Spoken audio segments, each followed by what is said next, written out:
everybody, and welcome to Atheist Sunday School, your one-stop shop for everything Atheist Sunday and school. Today, we have a special guest. Yes, we do. He is the CEO of Atheist Republic. I'm not sure if you guys have heard of that. It's not a very big thing, but it sits there with millions of followers. The CEO of Atheist Republic, Jim Majors. Jim, say hello with your bread and your wine. Hi, everybody. Sorry, I'm having my morning sacrament. You know, we missed our morning sacrament today. Yeah. No worries. I have got plenty of Jesus to go around. Great. Love eating that Jesus. Wow, Just pass it out through the hangout. Right, and it's whole wheat because we all know Jesus wasn't white. Wow, with those few pieces of bread, you could probably feed like 5,000 people. at least, and I bet I'd get a half a loaf back. Hell yeah.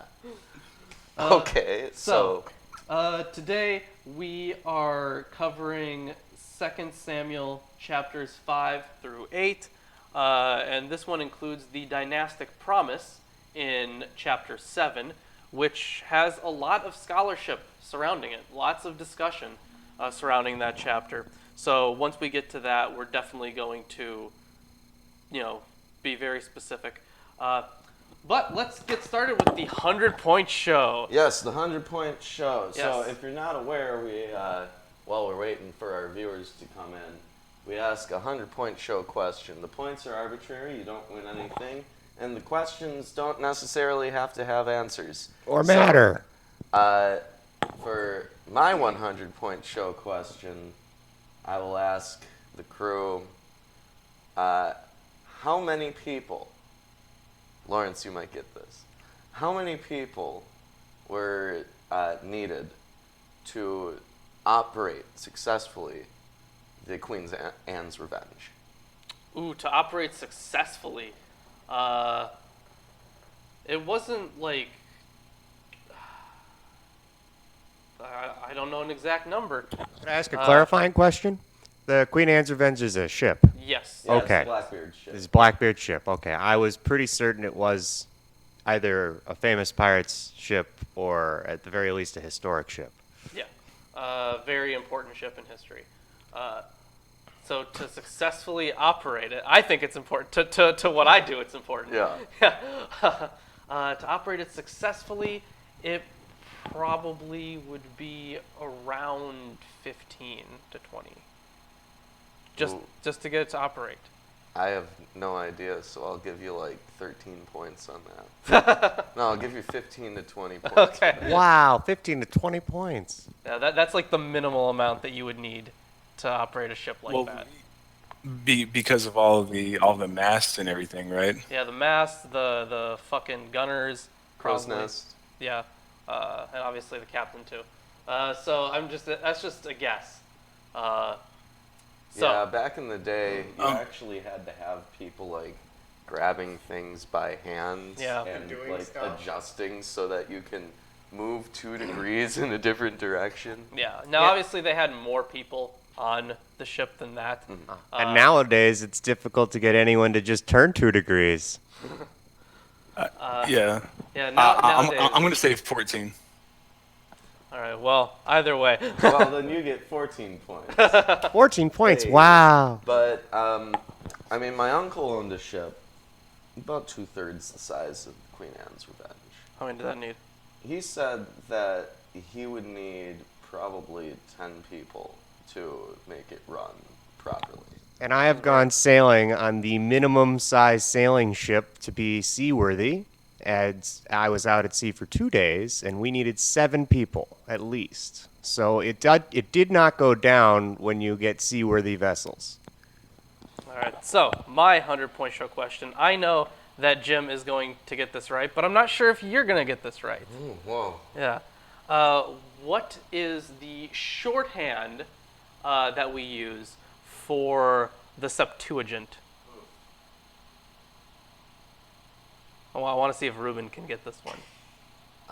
You're mean to Reuben. So, I haven't read the biblical history books that you've read, In fact, I've never read a single book that referenced the Septuagint in any way. Okay.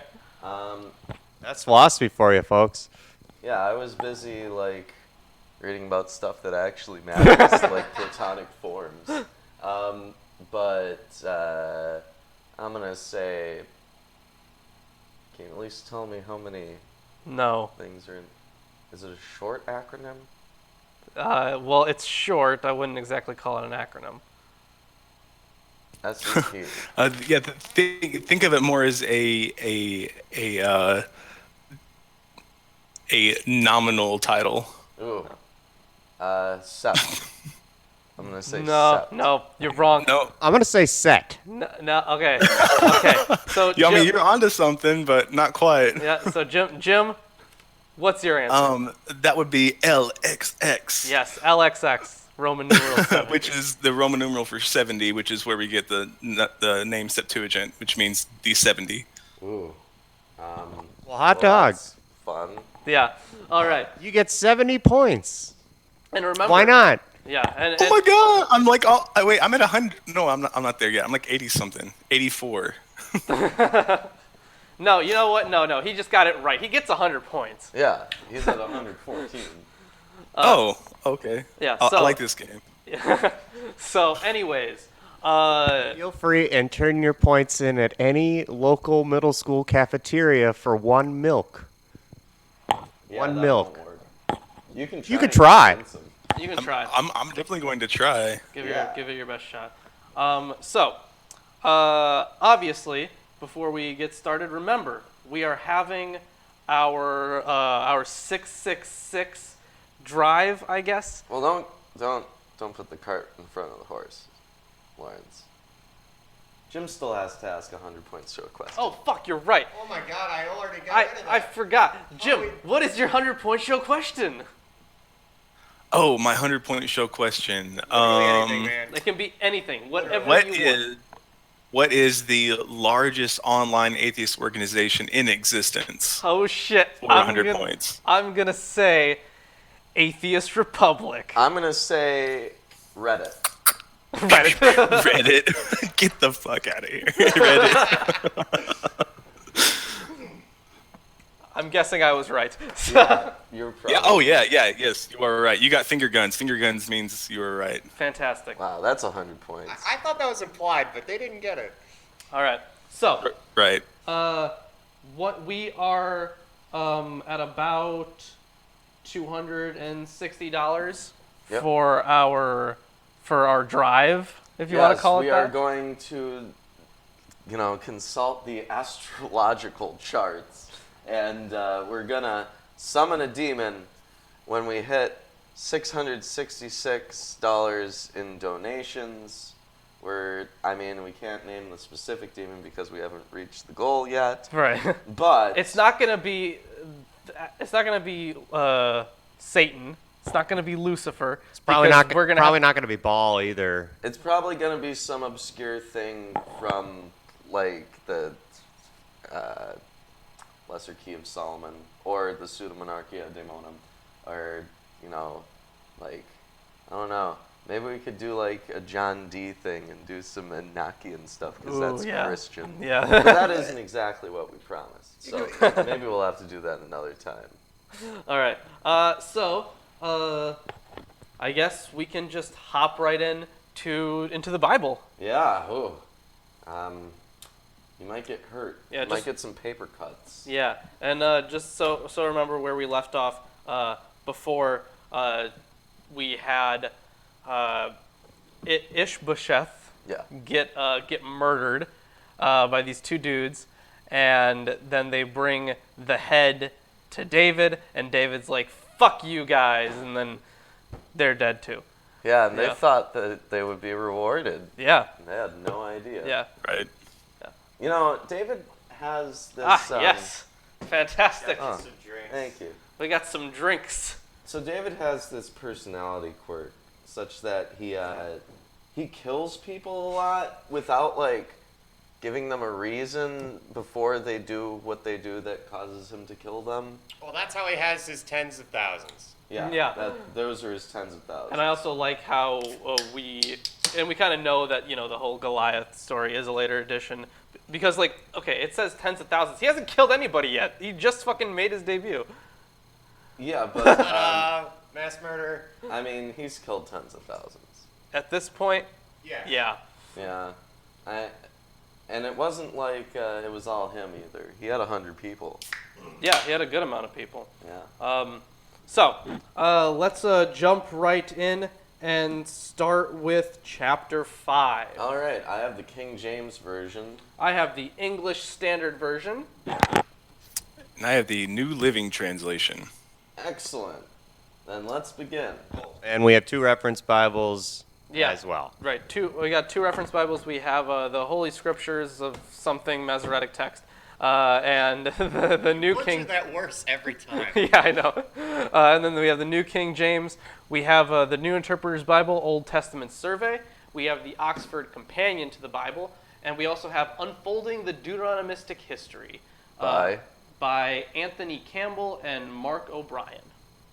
Yes. So We have some reference material here. If we get confused or lost, we can find it somewhere And in I these have books. the internet, and you are chat. You also have the internet. Yeah, the Please chat help has if the internet. you can, because hashtag blame the Bible when it gets hard. Yeah, our average viewer is also much older than us and probably has more information than we Yeah, have. that is true. Our average viewer is in their mid-40s. Yeah. Yeah, that's where our average viewer is. I just said it. Not that, I don't not have to that say it we again. mind. Thanks for, Yes. thanks for watching. Anyways, chapter 5. Then came all the tribes of Israel to David unto Hebron, and spake, saying, Behold! Behold! Oh, right. Jim, whenever we say behold, you gotta shout, behold! Oh, okay. I wasn't aware of that cultish tradition, but I'll join in. Well, we got a All right. T-shirt. Yeah, we do have a behold t-shirt.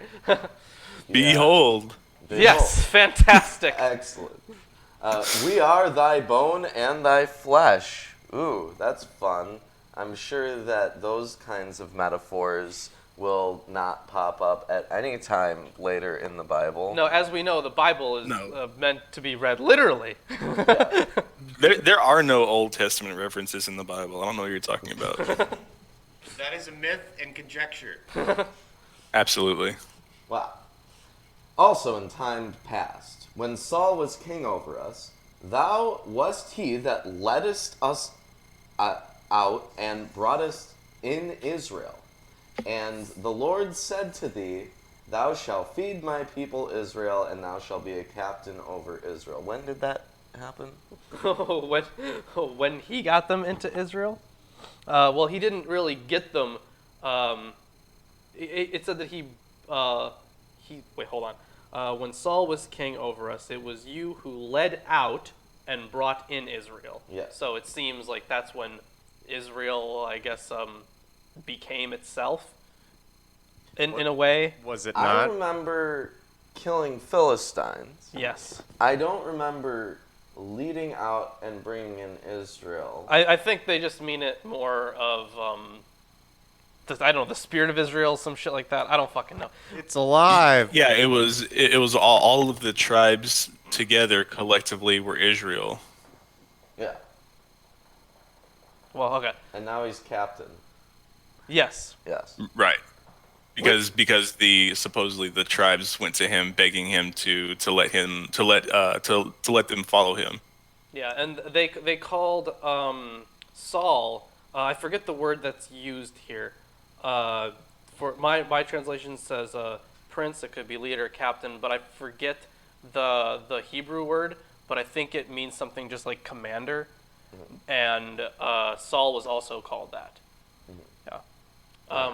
So we've now confirmed that David is reaching Saul levels. He is reaching Saul levels. He's also reaching Moses levels in some ways. Yeah, well, Moses is like the standard for the rest of them. Yeah. If you follow it Well, and you also see a lot of reference in the numbers. For example, the numbers 7 and 40 are used quite a bit when referring to David, and which kind of lends credence to Moses. Yeah, we will eventually be covering some stuff on the Jewish numerology. Yeah, I But- think it's called what, gematria, right? Gematria, it's based off of ascribing numeric values to letters and then finding numerological significance of the letters. So, like, you would look at the Hebrew in which Genesis 1 is written and perform a numerological survey on it. And Yeah, but a lot of people extrapolate their own interpretations from that. So I mean, the numerology can really take you down a rabbit hole that just is not factual at all. I mean, there is some truth to the numerology, but you can get a little bit too deep into it. Oh yeah, no, definitely. I think what's really neat is for the Hebrew Bible, the Torah, the writings, and the prophets. They all together. It was always either 22 books or 24 books, depending on the version of Hebrew. One book for each letter. Yeah. So it was always that. There were some ideas about a 23 book canon, but we don't really have evidence of any of those. So Right. yeah.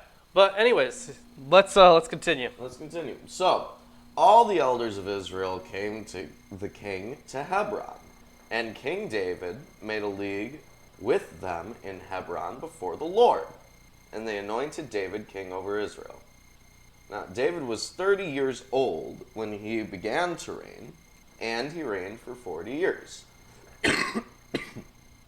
So he dies when he's 70. In Hebron, he reigned over Judah 7 years and 6 months, and in Jerusalem he reigned 33 years over all Israel and Judah. And the king and his men went to Jerusalem unto the Jebusites, the inhabitants of the land, which spake unto David, saying, Except thou take away the blind and the lame, thou shalt not come in hither, thinking, David cannot come in hither. Nevertheless, David took the stronghold of Zion, the same as the city of David. And David said on that day, Whosoever getteth up to the gutter, and smiteth the Jebusites, and the lame and the blind, that are hated of David's soul, he shall be chief and captain. Wherefore they said, The blind and the lame shall not come into this house. Okay, so this is I remember So this. he hates disabled people. Yes, I remember. Well, it's because whenever he goes up to the gate, the person guarding the gate says that even the blind people, the blind and deaf people, can keep you out. Basically, saying that it's no big chore to defend our stronghold from you. And so then it was basically his way of mocking them and saying, oh, well then we're going to attack the blind and the deaf first. And this is I forget the Why is verse. David such an asshole now?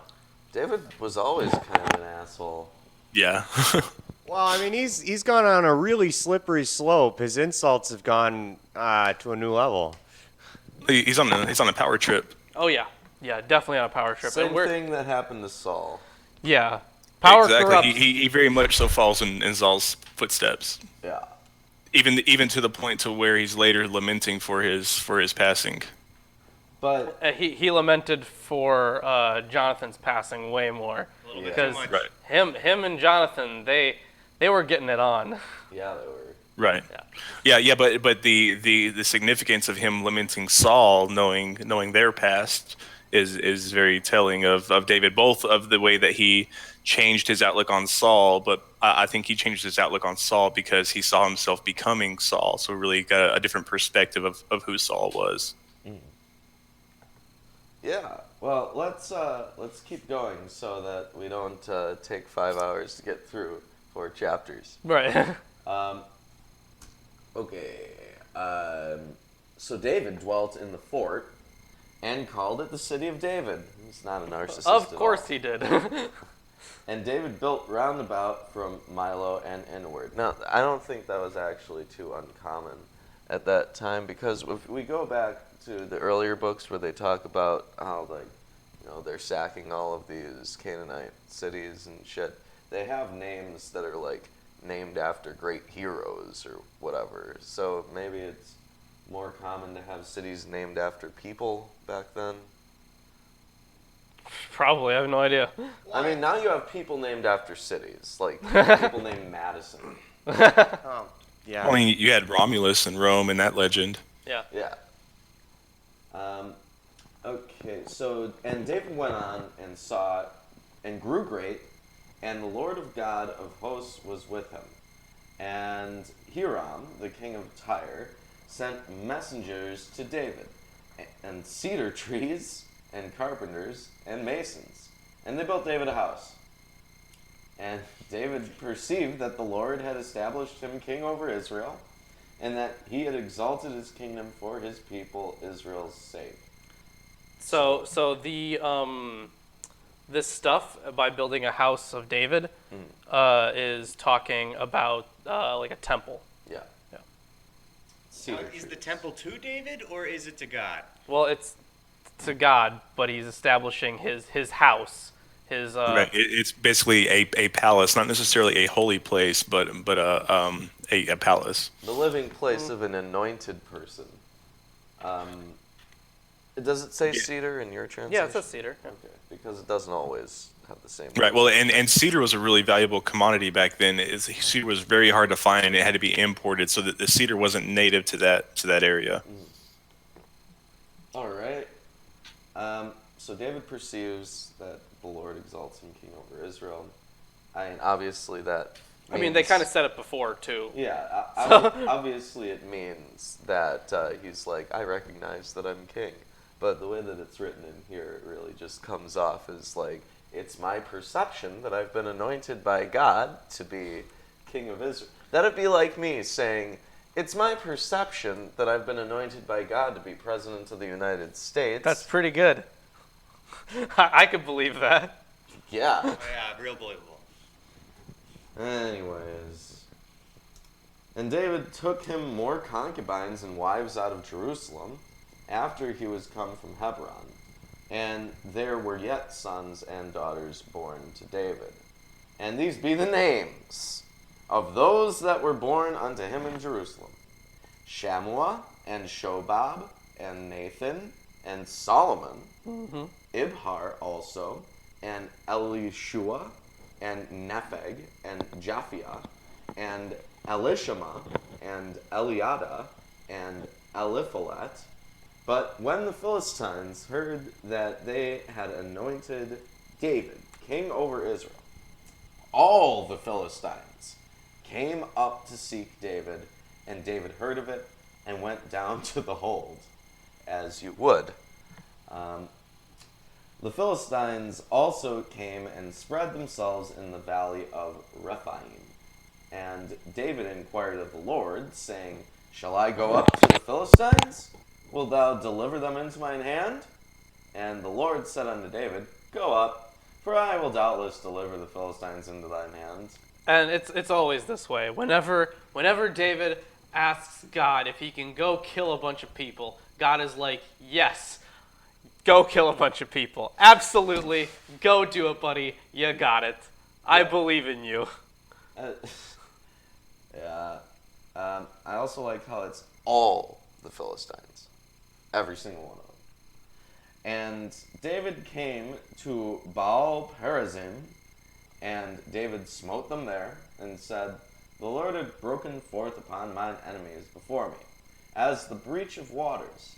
Therefore he called the name of that place Baal Perazim. What does that mean? I have means Lord of bursting through. Lord of bursting through. Nice. Yeah, nice. We're not getting any audio from Jim. Oh yeah, sorry. Yeah, but that's what it literally means, and I find it funny that in this instance that they the Canaanite god or lord in this instance. Yeah, Yeah, there are a few cities I think that we've run into with that use some of Baal those. in the name. Yeah, because Right. there was a point in time when Baal just became synonymous with Lord. Yeah. Right. Yeah. And then And- it became a general boogeyman phrase. So And like that same thing happened with like El, Yeah. because El just became a generic term for God. God of Correct. bursting through, what do we think that means? I think it means water from a geyser, like finding a stream or a spring. I think it means masturbation. I think that it's a reference to Baal as a fertility god. I That- don't I- think so.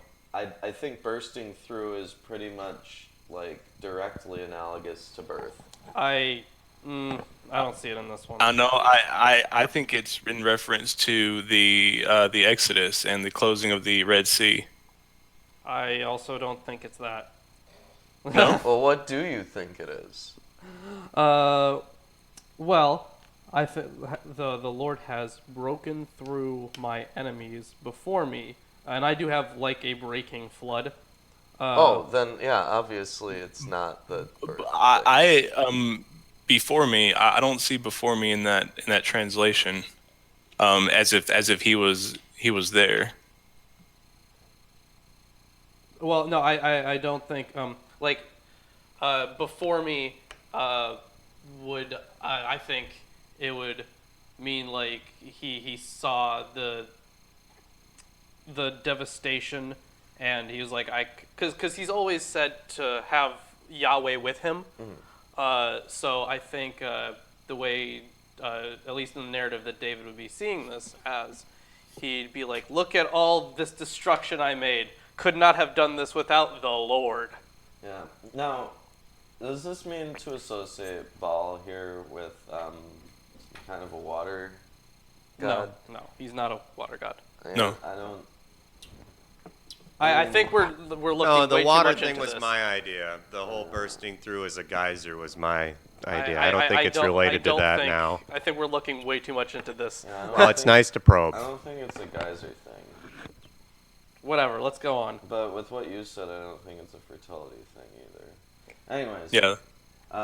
And there they left their images, and David and his men burned them.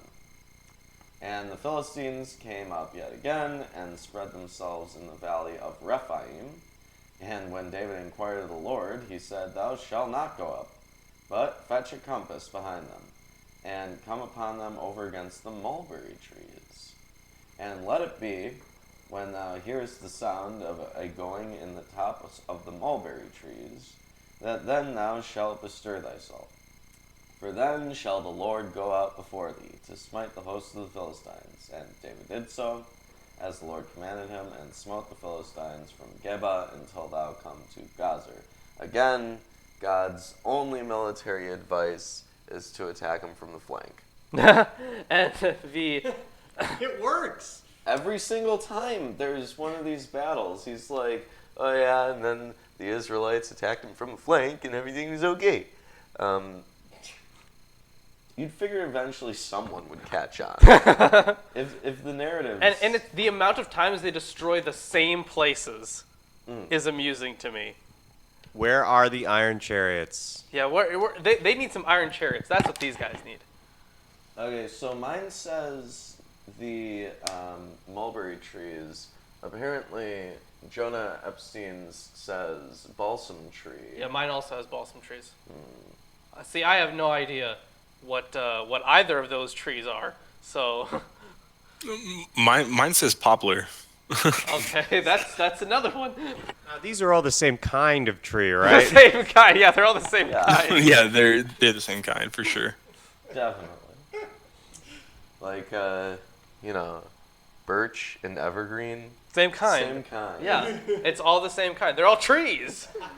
Well, I think this just leads me to believe that the author of this was not from the region and had no idea what kind of tree it was, and just identified it with whatever tree that he knew it to be.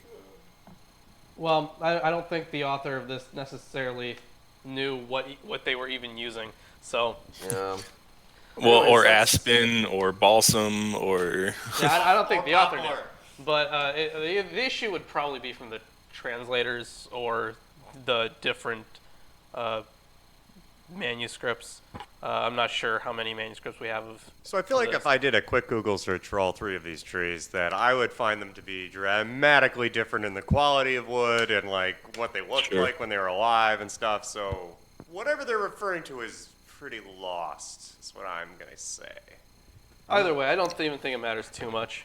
Oh, this is the most important part of the Bible. We need to discuss this more. We need to know exactly what kind of tree it was. Okay, so that was the end of chapter 5. That's right. Oh, and I think that's the link to our wish list, right? Yeah, we got the link. Yeah. Link to the wish Thanks list. to everyone who's been getting us books Yeah. so far. That's right now. I'm just gonna say it. It's been Ellis. He's gotten us 3 books, which is fantastic. I got a book on stories from ancient Canaan. There is one of the most important books in Old Testament scholarship is Canaanite Myth and Hebrew Epic by Frank Moore Cross. It is fantastic. Nearly every single book I have read on Old Testament scholarship references that book because it was so influential. So I definitely recommend that book for anyone who hasn't read it. And there's another book about Jewish apocalyptic tradition and the evolution of New Testament thought, I guess. So really great stuff. Thank you, Ellis. We really appreciate that. Let's do the thing. What? Like- Yeah. Definitely. If you guys are enjoying the stream, make sure to drop a like, subscribe if you haven't, all that good stuff. Share it around. I know Jim has shared the link, which is fantastic. So let's jump right into chapter 6. Yep, you're going to be reading it. Yes, I am. All right, chapter 6. David again gathered all the chosen men of Israel, 30,000. Real big army this All of time. them. Yep. And David arose and went with all the people who were with him from Baalad Judah to bring up from there the ark of God, which is called by the name of the Lord of hosts, who sits enthroned on the cherubim. Wow. This is the Ark of Remember, the hold on. Covenant. Remember when I said statue? Yes. Fucking statue. Cherubim. He's sitting on the throne of the cherubim. Yeah, which and then are there statues. There are other places that describe this celestial throne, like in Daniel's vision, and it describes a throne of cherubim with Yahweh sitting on it. I think the ark was a fucking statue of Yahweh. That's what I think. I agree. Contains the, The throne is made of. yeah. The throne is the cherubim. ark contains the The throne is on top of Ten the ark. Commandments. 4 cherubim are holding it up. I remember it because I had to read that part so many freaking times. Yeah, the but it also, yes, remember, it also contained the tables of the covenant. Yeah, that's it.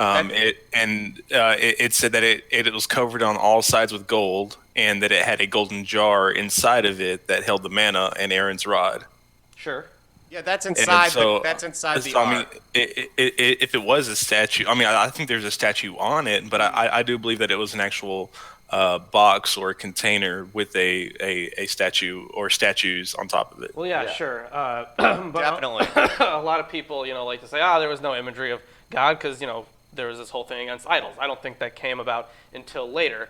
Talk about an idol. They've talked about this stupid ark for like ever, Sure, and but they've that's- listed absolutely every piece of it Sure. multiple times. Sure, yeah, absolutely. But I think that I do think that the Ark of the Covenant did include a statue of Yahweh that we don't see depicted in art nowadays. But I think there's enough internal textual evidence to support. Well, you remember God. It says that God spoke to Moses from between the 2 cherubim. Yeah. On there, so as if it was some sort of a medium in between it. But in the actual description, there's nothing in between the 2 cherubim. So I mean, I don't know. That's really kind of hard for me to wrap my head around. Just given the description of the ark. I suggest.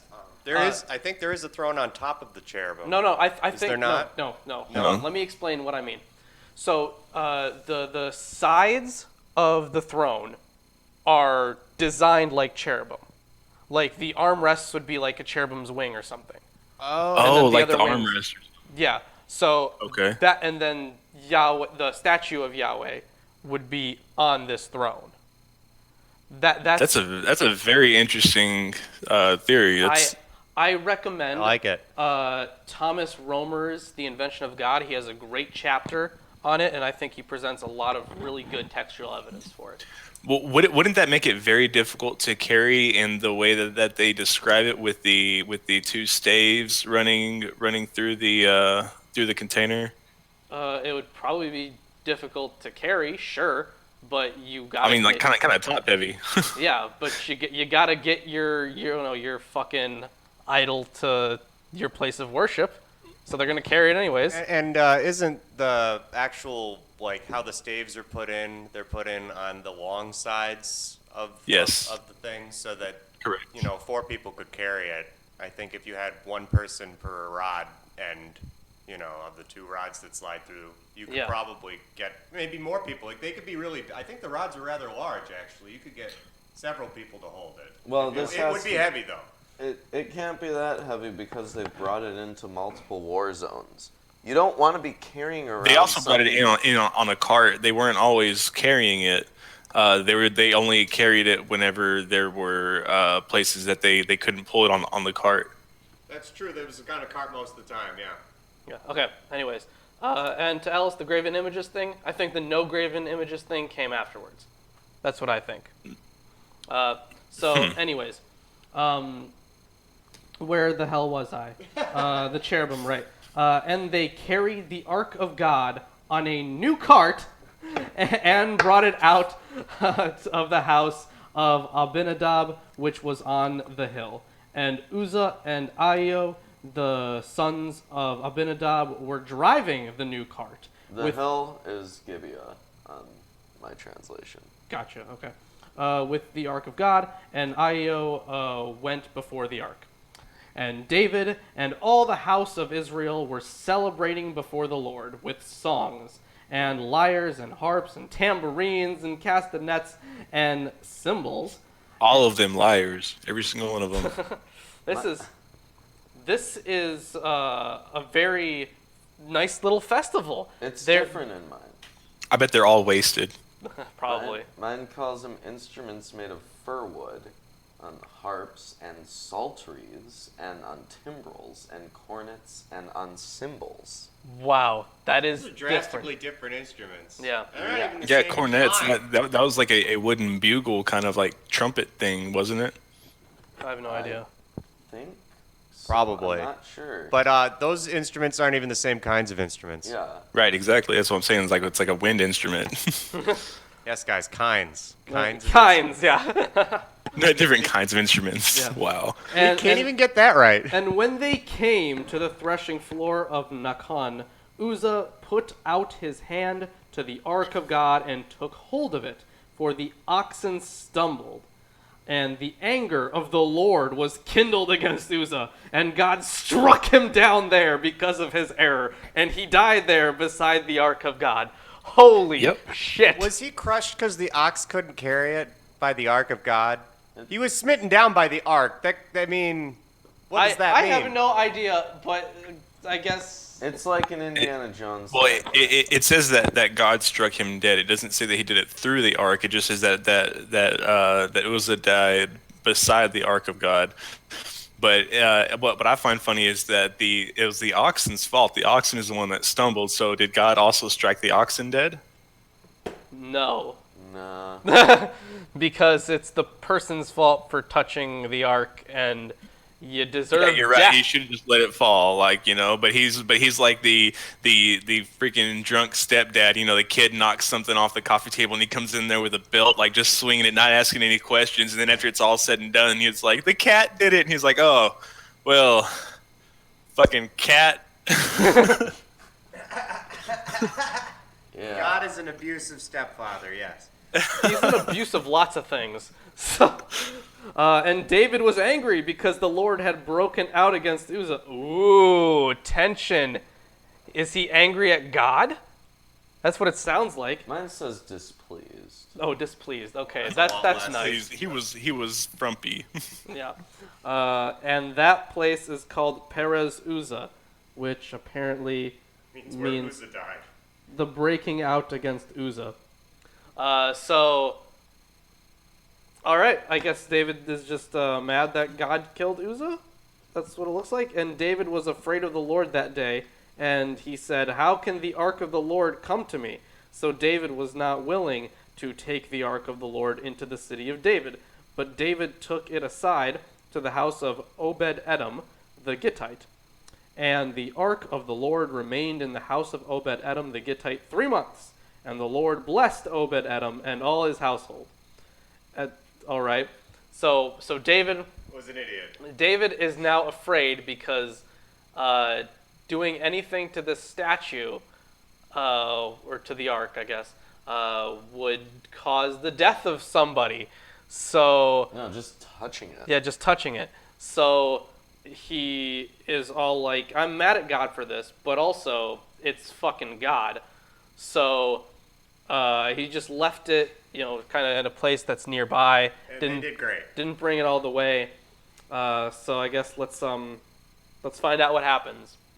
And apparently God was okay with it. He was like, "Yeah, I understand. You're a pussy. Like, you know." And it was told King David, "The Lord has blessed the house of Obed-Edom and all that belongs to him because of the ark of God." So David went and brought the ark of God from the house of Obed-Edom to the city of David with rejoicing. So it really seems like they just stopped by this place so it could be blessed, and then they took it. Nothing else happened there.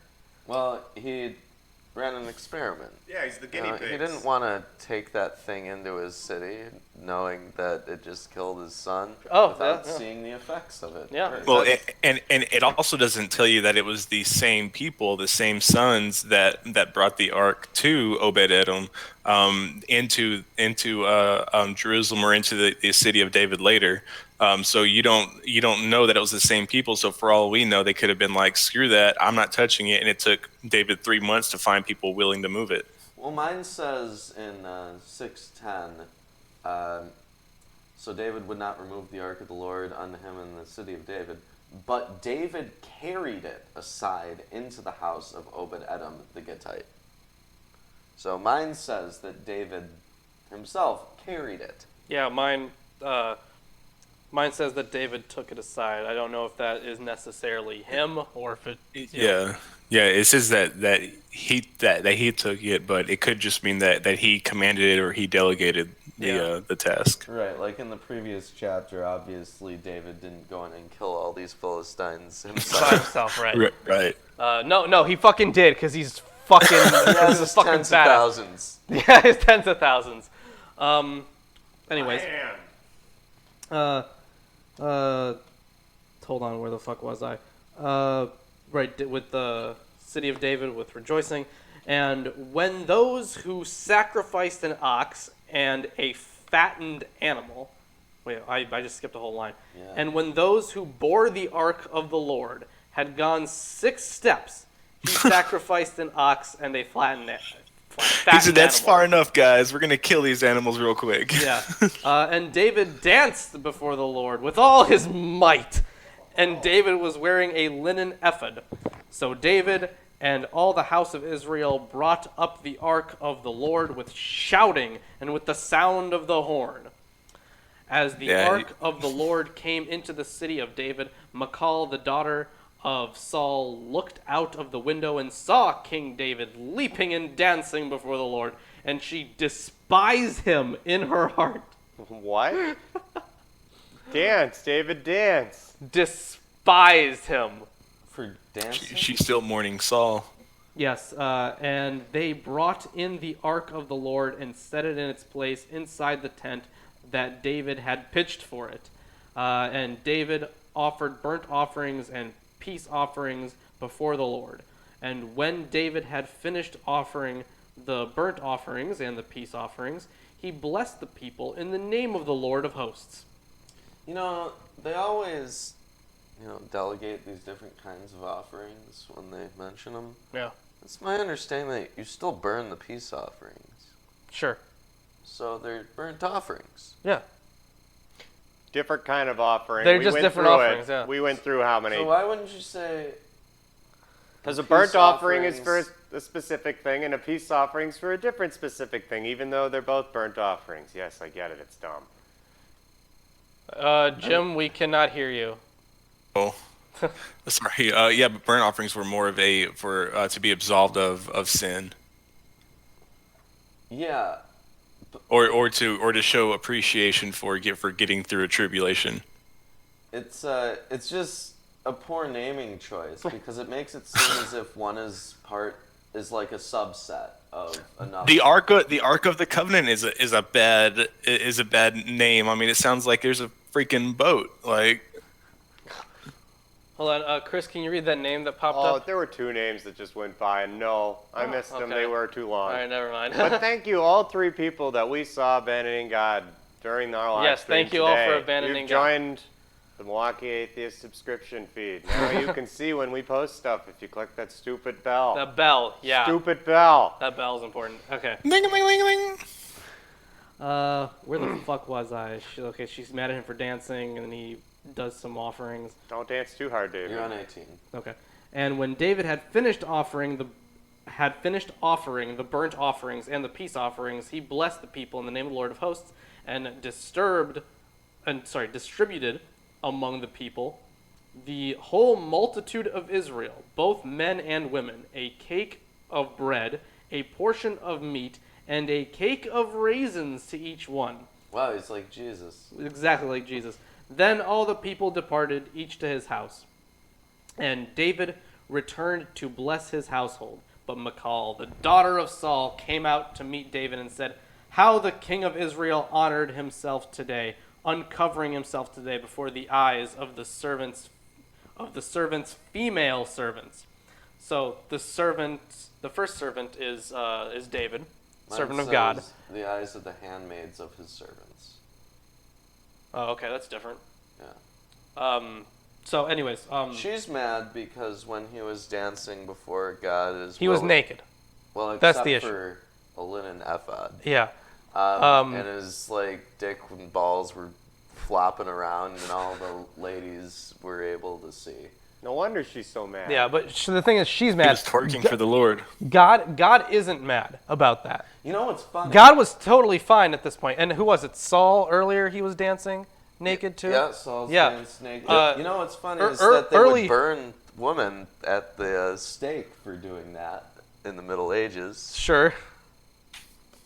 Fucking. Oh, because to dance in the joy of the Lord is something priestly. That's why David wore the priestly garments while he did it, and that's why Saul, it says that he took off his garments, but I don't think that he was naked, but He was almost naked. yeah, he was almost naked, but the priestly garments, they're sleeveless and they're a skirt, and it's pretty revealing itself. Yeah. It's sexy. That's what it is. Yeah, it's very sexy. Well, I think it's implied nudity because of It is. the Garden of Eden story, where they cover Sure, themselves sure. after they have impurified themselves by rejecting the commandment of God. So, I mean, the nudity itself would be like a purification in the same way that like baptism is later on, or It's I remember Romer had a chapter about this. Not a whole chapter actually. It's too long for a chapter, or too short for a chapter. But he had something on it. I forget what it is though. I remember him talking Thanks, about it. Lawrence. Yeah, you're welcome for that amazing piece of scholarship. in which book? The Invention of God. The Invention of God. Yeah. Okay, There's so a lot of good stuff in there. Read the whole book, and you'll get whatever he's talking about. It's in there. It's in the Let's index. just read the whole book. It's like a paragraph somewhere in there. It's like a couple pages. Okay. So, she's all mad that he was like damn near naked. female servants as one of the vulgar fellows shamelessly uncovers himself. And David said to Michal, "It was before the Lord who chose me above your father and above all his house to appoint me as prince over Israel. The people of the Lord and I will celebrate before the Lord. I will make myself yet more contemptible than this, and I will be abashed, I don't know, in your eyes. Abased in your eyes, whatever. Lol. But by the female servants of whom you have spoken, by them I shall be held in honor." And Michal, the daughter of Saul, had no child to the day of her death. Well, she didn't want to bang him. Yeah, I guess not. And besides which, he now has like tons of wives and concubines. He does, so yeah. He Just doesn't got. need her. He already had like what, 6 or 7, and then now he has more. Because Yeah. I remember going off. But they're really Just hammering in in the like chapter. the death of Saul's entire like family line, which is obviously something that Saul, I think, specifically said that he didn't want to happen. Yeah. Yeah. Well- yeah, he basically told Michal that there are hundreds of other women who would sleep with me, you know, so I don't need you. Yeah. Although he did have a child with Michal, though, at least one, right? I remember going over the list, or maybe Michal wasn't included in that. Maybe his other 2 wives were. Yeah, I don't believe he had one with Michal. Oh, okay. Yeah, there was a list of wives and their children. Which chapter? We went over it last It's week. like Samuel Yeah. 13, 14, 15, 16. Oh my something God. like that. Samuel 1 Samuel, sorry. It's somewhere. Whatever. I think it was the last week we went over it. Yeah. Anyways, so that was the end of chapter 6. If you guys are enjoying the stream, please drop a like. It really helps us out. Subscribe if you haven't, and share it around because views would be cool. Yeah, your friends. Like and share, like and your share. neighbors, Shameless Ex-girlfriend. ex-girlfriends, Yeah. estranged children. Oh, we haven't had that one for a while. Yeah. Yeah. All right. Space So aliens. yeah. So this next chapter is there's a lot of stuff to talk about with this next chapter. So let's just start reading. And Jim, that is all you. 2 Samuel chapter 7. Wait. What? So chapter 3 of 2 Samuel Is goes that- over the sons of David. Okay. Was Michal not one of the mothers there? So Ahinoam is a mother here. Abigail is Oh, yeah. a mother here. Yeah, no, she didn't. I'm looking over it. Yeah. Yeah. Yeah, Michal wasn't any of them. Eglah is. Yeah. And this is. DB Cisco, thank you for the 666. Thank you, DB Cisco. You are helping make our infernal necromancy possible. I think he just turned my Jesus juice back into regular wine. Ooh. Well, no, that's impossible. We can't go back from that. The 666. That's pretty. That's some pretty powerful shit right there, especially in American dollars. Woo. Anyways, it's your Yeah. turn to Yeah. read. Chapter 7. When King David was settled in his palace and the Lord had given him rest from all his surrounding enemies, the king summoned Nathan the prophet. "Look," David said, hold on. "I am living in a Nathan beautiful was- cedar palace, but the Hold- ark of hold God on. is out Jim- there in a tent." Jim, So Jim. David was really upset that Hey, Jim. these people were sent with Jim. these Jim. beautiful rare materials to build in this great palace, and the building that they made for the Ark of the Covenant is just in this little piece of crap rinky-dink shed. So, anyways, Jim, I don't know if you heard us, but Yeah, so he when lives in a shitty shed. well, That's what he said. I to heard summarize. that. All right, good. but good. when we're talking about Nathan, let's just remember that Nathan is one of his sons. And he's also Yes. a prophet. Yeah. Yes. Yeah, this entire chapter, we can just label it under the dynastic promise. You can't read a book on that even talks about the Deuteronomistic history without talking about the dynastic promise. Right, or the covenant to David, or Yeah. or whatever. Yeah. So, anyways, yeah, go on now. So Nathan, the son of David, replied to the king, "Go ahead and do whatever you have in mind, for the Lord is with you." But that same night the Lord said to Nathan, "Go and tell my servant David, this is what the Lord has declared. Are you the one to build a house for me to live in? I have never lived in a house from the day I brought the Israelites out of Egypt until this very day." So before he brought the Israelites out of Egypt, he lived in a house. "I have always moved from one place to another with a tent and a tabernacle as my dwelling. Yet no matter where I have gone with the Israelites, I have never once complained to Israel's tribal leaders, the shepherds of my people Israel. I have never asked them, 'Why haven't you built me a beautiful cedar house?' Now go and say to my servant David, this is what the Lord of heaven's armies has declared," or the Lord of hosts has declared. I took you from tending sheep in the pasture and selected you to be the leader of my people Israel. I have been with you wherever you have gone, and I have destroyed all your enemies before your eyes. Now I will make your name as famous as anyone who has ever lived on the earth. And I will provide a homeland for my people Israel, planting them in a secure place where they will never be disturbed. Evil nations won't oppress them as they've done in the past." Bullshit. Sorry, guys. "Starting from the time I appointed judges to rule my people Israel, and I will give you rest from all your enemy."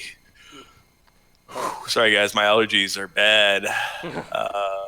Furthermore, the Lord declares that he will make a house for you, a dynasty of kings, hence the dynastical promise. Yep. Your dynastic promise. "For when you die and are buried with your ancestors, I will raise up one of your descendants, your own offspring, and I will make his kingdom strong." Could this be Jesus? Maybe. "He is the one who will build a house, a temple for my name." I guess it makes sense. He's a carpenter. "And I will secure his royal throne forever. I will be his father, and he will be my son. If he sins, I will correct and discipline him with the rod, like any father would do." Is he saying that he's going to spank Jesus? Yes. And Jesus is like, But "Oh, my favor Daddy." will not be But my favor will not be taken from him, as I took it from Saul, whom I removed from your sight.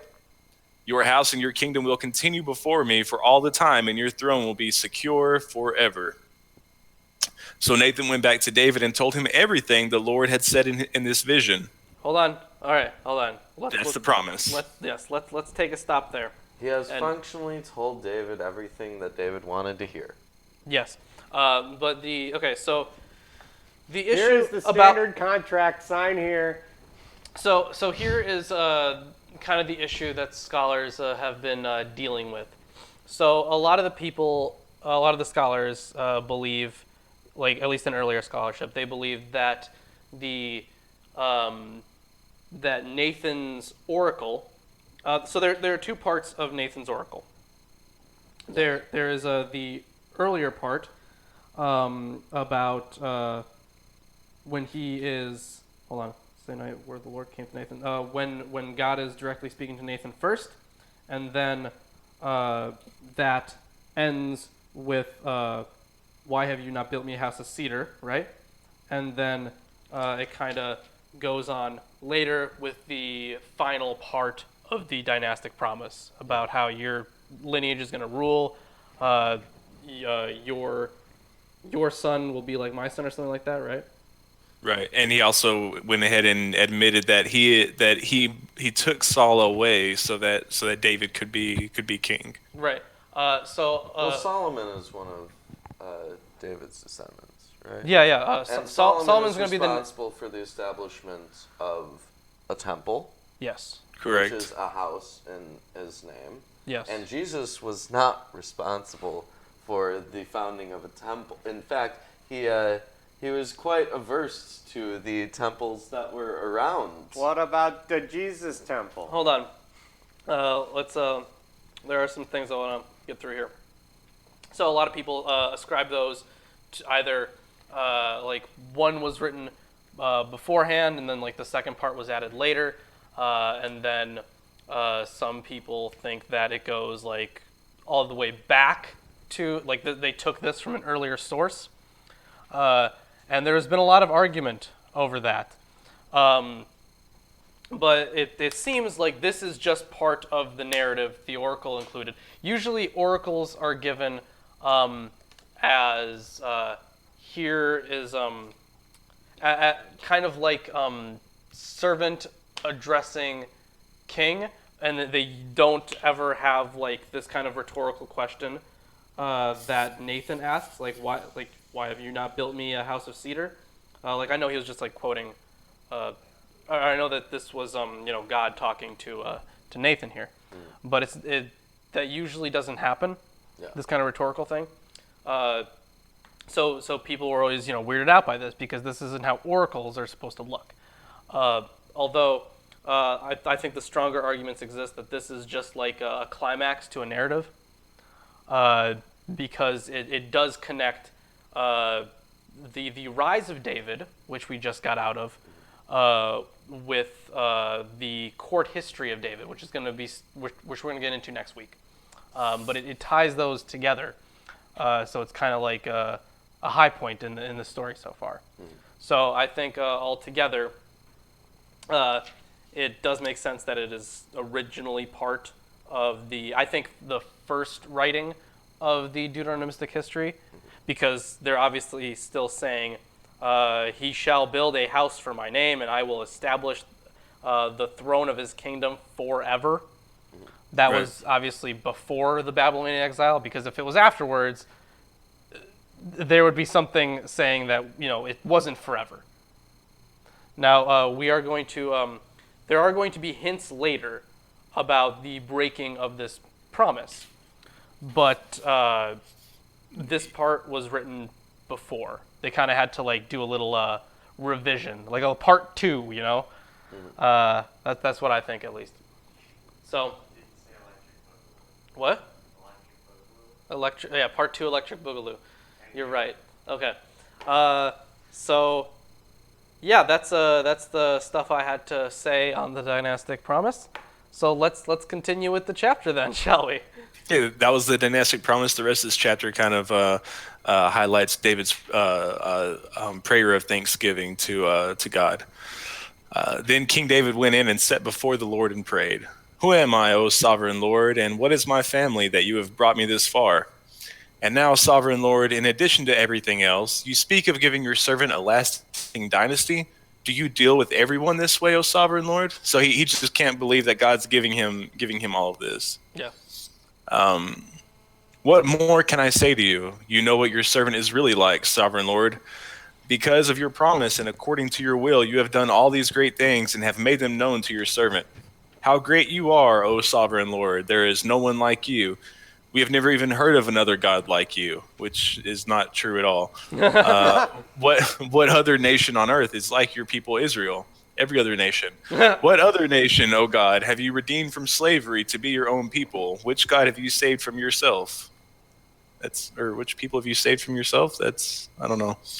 You made a great name for yourself when you redeemed your people from Egypt. You performed awesome miracles and drove out the nations and gods that stood in their way. See, You I made think Israel. this, Yeah, I think right. this that didn't happen. Actually, Moses did that. Sure. Here's the thing. I think that this portion, at least part of it, was written after the Torah. Yes, that is correct. All the manuscript evidence that we have of this section, I believe it's verse 22 through 24 or through 26, I think, is that part of it is only found in certain manuscripts, but it's not found in the oldest manuscripts that we have. So it does lead people to believe that it was added afterwards. Yeah, and I can totally see why.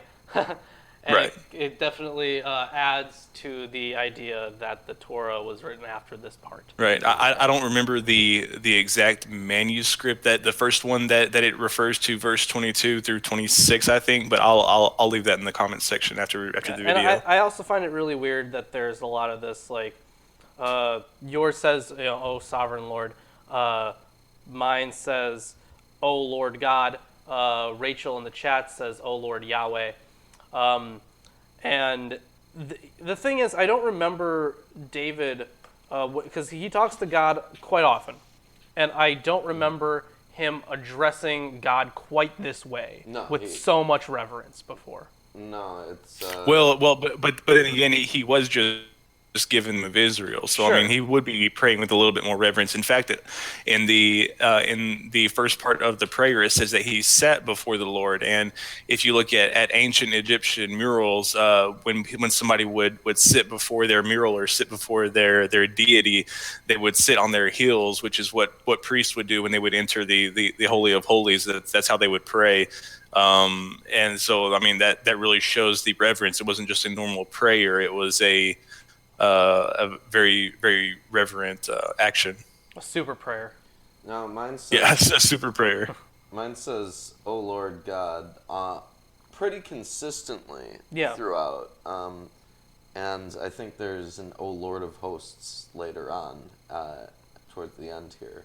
But we also rarely see such consistent use of the same way to refer to God. Yeah. People will say it in different ways. "Oh Lord God, Lord of Hosts, God, greatest God, whatever, you know, God of gods. super God." Right. Anyways, why don't you keep going here? Yeah. Okay, let's see. Where were we? 25, I think. And now, O Lord God, I am your servant. Do as you have promised concerning me and my family. Confirm it as a promise that will last forever, and may your name be honored forever, so that everyone will say, the Lord of heaven's armies, or the Lord of hosts is probably what it says in yours, Yeah, is God over Israel. And may the house of your servant David continue before you forever. O Lord of heaven's armies, God of Israel, I have been bold enough to pray this prayer to you, because you have revealed all this to your servant, saying, I will build a house for you, a dynasty of kings. For you are God, O sovereign Lord. Your words are truth, and you have promised these good things to your servant. And now may it please you, and now may it please you to bless the house of your servant, so that it may continue forever before you. For you have spoken, and when you grant a blessing to your servant, O sovereign Lord, it is an eternal blessing. That doesn't really last forever. You got to read the fine print right at the bottom. It says conditions may apply. Yeah. That's pretty much how the biblical history went. Like, it's going to last forever. They get destroyed in exile. It's like, Right. but it's conditional. Coupon limit 1 per customer. Yeah. Well, with that being said, that's the end of chapter 7. Yeah, dynastic promise, very important. And then this really weird dick-sucking prayer. So, Yeah. Thank goodness that's yeah. over. thanks, David. A literal dick-sucking prayer. You say Yeah. the prayer, and then... I don't know how. I mean, maybe that's where they get the guttural sounds in Hebrew. The Oh man, It's like they were just trying to copy David. now that's a deep subject. You're like, I think that's what he was saying. He'll say, "Oh, this weird thing with his cheek." I don't know. It's All right. So that was the end of chapter 7. Drop a like if you haven't already. I see 25 viewers. I should see 25 likes. Subscribe if you haven't. Share the stream. All that good stuff. And, What if they dislike it? well, whatever. That's their opinion, man. Yeah, it's just it's just like their If opinion. you man. dislike it, it also adds traffic to us. So Yeah. So well, do whatever, man. Feel free and express your opinion using the very polar opinion buttons that you've been given. Use the but you can only use emojis. You remember when YouTube had stars? Yes, I remember that. That was great. I don't know if I remember that or not. That was really early on. Oh, that was the beginning of the beginning. Yeah. Well, I mean, I would watch YouTube videos, but I wasn't big into content. I mean, I'm still not big into content, but as far as YouTube goes, but no, I don't remember that. Yeah, it was back in the day, and I can say that because I was there pretty early. You were there as My early first as- channel was in 2008. So yeah, been around for a while. Anyways, I've been watching YouTube since it came out. Well, I mean, I was watching before that. That's when I started my Yeah, I first started channel. watching YouTube in like 2006. I probably started in like 2007 or something. All right, guys. But anyways, Anyways, It's chapter 8. let's compete over that. And after this, it came to pass that David smote the Philistines and subdued them, and David took Methegama, out of the hand of the Philistines. And he smote Moab, and measured them with a line, casting them down to the ground. Even with 2 lines measured he put to death, and with one full line to keep alive. And so the Moabites became David's servants and brought gifts, his slaves now. David smote also Hadadezer, the son of Rehob, king of Zobah, and he went to recover his border at the river Euphrates. And David took him 1,000 chariots and 700 horsemen and 20,000 footmen.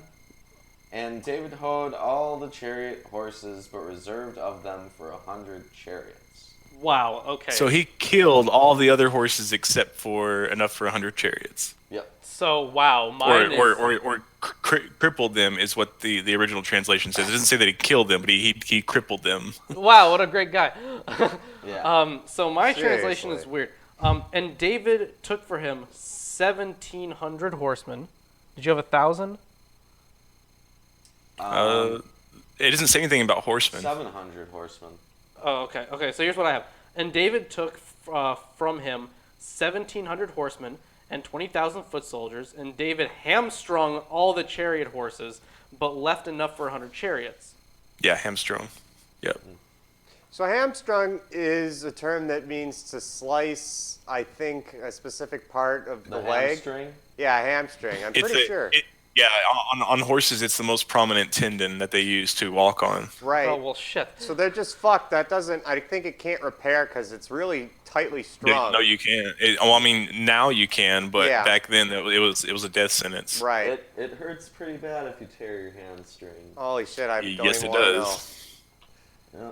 And when the Syrians of Damascus came to succor Hadadezer, king of Zobah, David slew of the Syrians 22,000 men.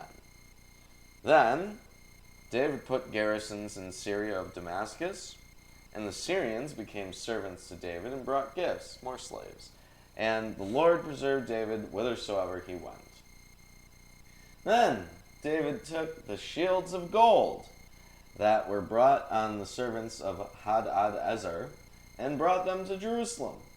And from Betah and from Berothai, cities of Hadadezer, King David took exceeding much brass. It takes a lot of brass.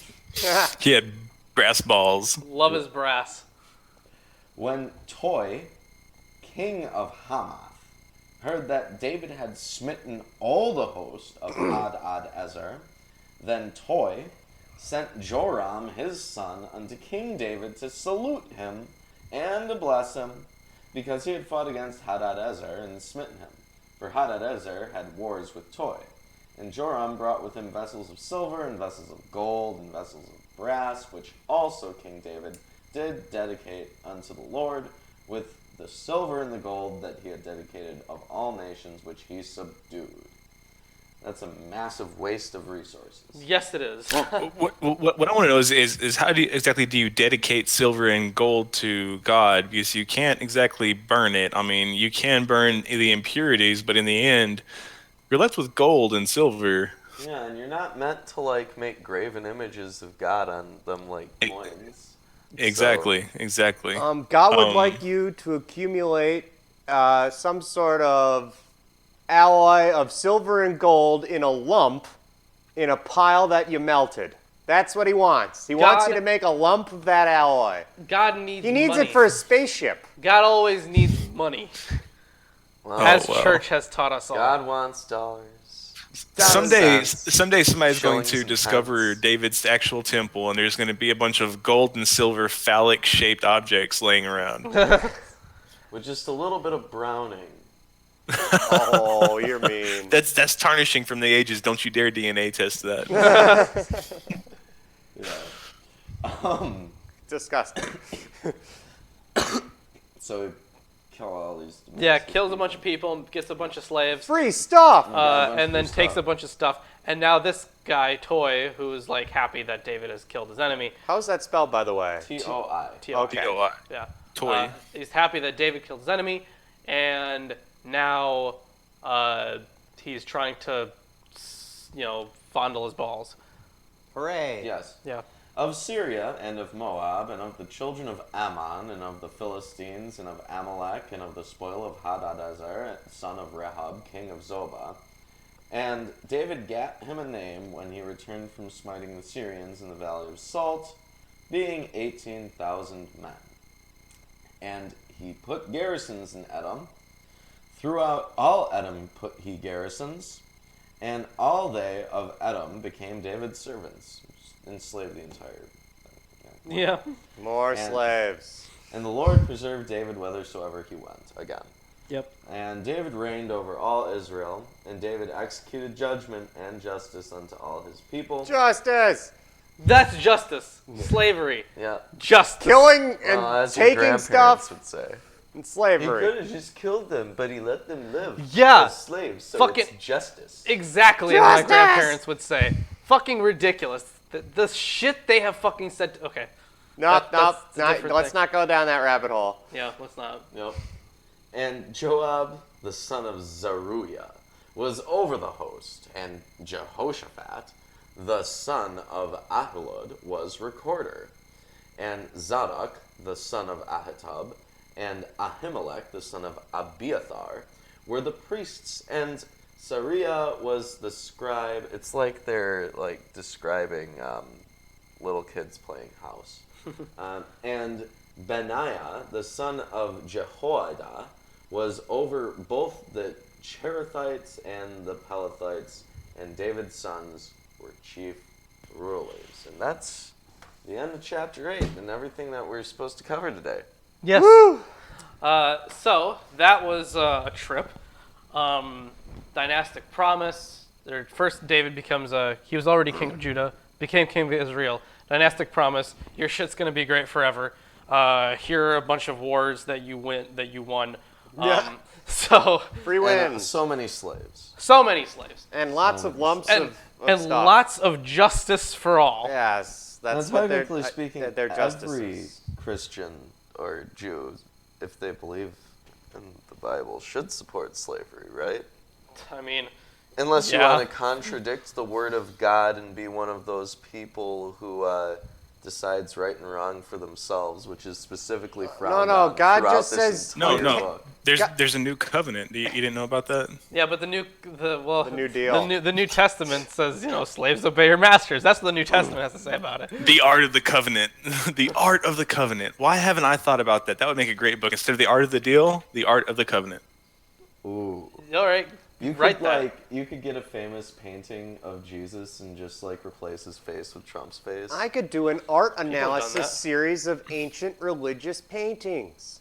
Okay. Oh, The Art of the Bart- Covenant. Bart Ehrman has a great book. I believe it's called The Faces of Jesus, or The Changing Face of Jesus, or How Jesus Got His Face, or something like that. I'm trying to remember what it is, but he goes through history and analyzes the different depictions of Jesus and how the image of Jesus has evolved. No, that's kind of cool. I haven't read that one. That sounds neat. Yeah, it's a really good one. I can't remember the name of it. I want to say that it's called the Changing Faces of Jesus, or something along those If lines. you recall it, send us a link and I'll look into it. It's Absolutely. it's not the hero with 1,000 faces. That's Joseph Campbell. Thanks. But it also talks about Jesus. Right. Since we're all allowed to have our own headcanon for Jesus, I'm going to So- say that Jesus was a gender fluid. What's a good other kin type? What's a good kin type? Demon. Fictionkin. Yep, fiction kin. Oh, Jesus. Yeah, he's a Why, gender Jesus? fluid Why a fiction kin? who supports Marxism. And So what you're trying to say is he's a furry. Yes, that's Yes. one of those things. That cross was actually supposed to be a cross-shaped fursuit. Yeah. All right. Well, Monetized. It's actually a Pomeranian Chihuahua cross. They didn't clarify that they're actually talking about a mixed breed that he was trying to bring. See, yeah, he has papers. And he was nailed to it, and he stayed there for a while, from what I hear. I don't even know how we got on the subject. This is how we should end the show. Everybody, thank you. I don't know. Ready for the thing? Yeah, everyone, thank you for watching. We really appreciate it. You know, drop a like, all that good stuff. Check out all the links in the description. Not that one. No, well, See you next time. Yes, I understand. Fucking shut up, Chris. And everybody, we will see you next Sunday!